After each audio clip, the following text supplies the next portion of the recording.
कार्यकर्त्याची बैठक पार पडली। त्याच शहरामध्ये आमदार साहेबांनी विविध 7 कोटी विकास निधीच्या कामाचं उद्घाटन केलं आणि त्या सर्व गोष्टीचा विचार करता स्थानिक स्वराज्य संस्थेचे मंत्र लागलेले आहेत आणि एवढ्या रणधुमाळीच्या तोंडावर आपली कार्यकर्त्याची बैठक घेतली। काय बैठकीचा विषय होता, बैठकीत काय ठरले ते महाराष्ट्राला समजून। आज आमच्या फक्त 2 तालुक्याच्या कार्यकर्त्याची बैठक बोलावलेली होती आणि तेही होऊ घातलेल्या स्थानिक स्वराज्य संस्थांच्या निवडणुकीच्या पार्श्वभूमीवर आपल्या पक्षाची काय भूमिका असावी यासाठी ती कार्यकर्त्याची बैठक बोलावली होती। आता तो प्रश्न विचारताना आमदाराच्या 7 कोटीचं घालायची काही गरज आहे का कुठे? बैठक आम्हाला आमच्यापुरता प्रश्न विचारायचा असेल तर आमची आज बैठक झाली। बहुतांशी कार्यकर्त्यांनी अनेक ज्येष्ठ नेत्यांनी सुद्धा मत मांडलं की जर महाराष्ट्रामध्ये महायुतीचं सरकार आहे, या सरकाराच्या बाबतीत जनभावना चांगल्या नाहीत, सरकार शेतकरी विरोधी आहे, या सरकाराच्या कारकिर्दीमध्ये सर्व जनता अस्वस्थ आहे, सरकार दिशाहीन आहे आणि या सरकारला पराभूत करायचं असेल, या महायुतीला पराभूत करायचं असेल तर आपणही यावेळी स्वतंत्र न निवडणुका जिल्हा परिषद पंचायत समिती लढवता महाविकास आघाडीसोबत आपण आघाडी करून निवडणुका लढवाव्यात, जेणेकरून की आता जे काही महाराष्ट्रात चालू आहे म्हणजे सामाजिक क्षेत्रात वातावरण खराब करण्याचं असेल, आर्थिक क्षेत्रातली पिछाट असेल, शेतकरी समाजाला एवढं मोठं संकट आल्यानंतर निराश करण्याचा प्रकार असेल, सर्व आघाड्यावर हे सरकार अपयशी आहे। यांचा पराभव स्थानिक स्वराज्य संस्थांमध्ये करणं आवश्यक आहे। त्यासाठी आपण सगळ्यांनी एकत्रित येऊन महाविकास आघाडीसोबत शक्यतो आघाडी करावी असा सर्वानुमते सगळ्यांच्याच बोलण्यातला तो सूर होता। आणि मग बैठकीच्या शेवटी आमचे ज्येष्ठ नेते दत्ता पवार आणि जिल्हा परिषदेचे माजी उपाध्यक्ष दिलीप दादा आम्ही 2 माणसाची समिती नेमली।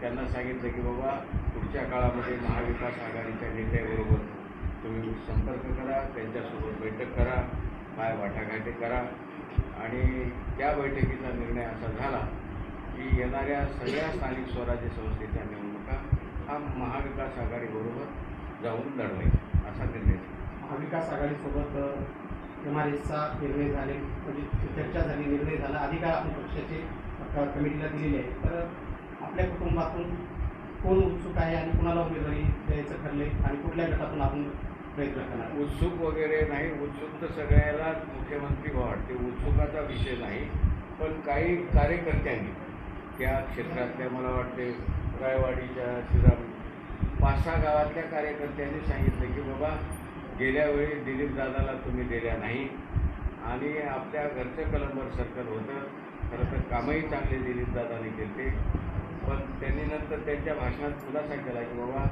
आमच्या मंडळीचं नाव हे नगरपालिकेत असल्यामुळे आम्हाला अडचण आली, पण सगळ्यांचं मत पडलं की यावेळी काही करून शिवराजदादाच्या मंडळींना तिथं उभा करा असं सगळ्यांकडून मागणी झाली आणि ती आता समिती ठरवेल, वाटाघाटी ठरवेल, काय आघाडी करायचं म्हणण्याचं, पण मागणी झाली शिवराजदादाची कारण दादांनी आधीच खुलासा केला दिलीप दादांनी की बाबा मी विधानसभा लढविलेला उमेदवार आहे, कधी काळी भविष्यात जर माझ्याकडून मी तर तसं चांगलं काम नेहमी करतो, रस्त्यावरला कार्यकर्ता आहे, तर कधी काळी जर त्याची परिस्थिती तयार झाली तर या क्षेत्रामध्ये मी विधानसभेलाच लढवील, कारण मी जिल्हा परिषदेत उपाध्यक्ष राहिलेला आहे, त्याच्यामुळे मी आता खाली जिल्हा परिषदेत लढणार नाही, मी लढविली तर विधानसभाच लढवेल, पण शिवाजी दादाला द्यावं असं त्याचंही समर्थन पडलं। आम्ही सर्वतोपरी प्रयत्न करून त्यांना विजयी केलं। महाराष्ट्रामध्ये एकंदरीत परिस्थिती, आपण महाराष्ट्रामध्ये राजकारणामध्ये सक्रिय आहात आणि महाविकास आघाडीसोबत जात आहे, पण नांदेड जिल्हा हा तुमचा स्वतःचा जिल्हा आहे, त्या अनुषंगाने महाविकास आघाडीकडे स्थानिक स्वराज्य संस्थेमध्ये शहरी आणि ग्रामीण भागात या निवडणुकांमध्ये किती जागांची मागणी असणार आहे, असा काय अजेंडा वगैरे नाही, आज तर पहिल्यांदा ही जी काही आमची एकूण कार्यकर्त्याची टीम आहे, फळी आहे, ही सगळी चळवळीतून आलेली आहे. आघाड्या युत्याच्या राजकारणाचा फारसा अनुभव कमी आहे. आता हे सगळे नेते एकत्र बसतील, कारण त्यांची अगोदर 3 पक्षाची आघाडी आहेत, छोट्या मोठ्या संघटना आहेत. त्यामध्ये आता कोण कोणाची किती शेअरिंग किती वाटा हे आज कसं सांगता येईल. पण निश्चितपणे आमचंही 40 वर्ष या जिल्ह्यामध्ये काम आहे. मला वाटते मान सन्मान महाविकास आघाडी निश्चित आमच्या माणसांचा किंवा आमच्या पक्षाचा मान सन्मान निश्चित राखतील. आणि कोणी आघाडीत जर जे वरिष्ठ आहेत त्यांनी मान सन्मान नाही राखला तर स्वतंत्र लढवायला तर मोकळेच आहे. मला बैठक घेत आहेत, पत्रकारही आहेत. तर महाराष्ट्रातील जनतेला, शेतकऱ्यांना दीपावलीच्या काय शुभेच्छा असतील ना? आमच्या तुम्हा सगळ्या मंडळींना मनापासून आमच्या पक्षाच्या वतीनं, आमच्या कुटुंबाच्या वतीनं शुभेच्छा आहेत. पण अशी आशा होती की हे मायबाप सरकार आमच्या बळीराजाची दिवाळी गोड करील, पण या सरकारने आमच्या बळीराजाची किंवा आमच्या संकटग्रस्त शेतकऱ्याची दिवाळी मात्र काही गोड केली नाही, त्यांनी लबाडी केली. तरी पण आम्ही वर्षानुवर्षे त्या नाळाचे आहोत, त्यांच्यात जन्मलो, आयुष्यभर त्यांच्यासाठी काम करतो.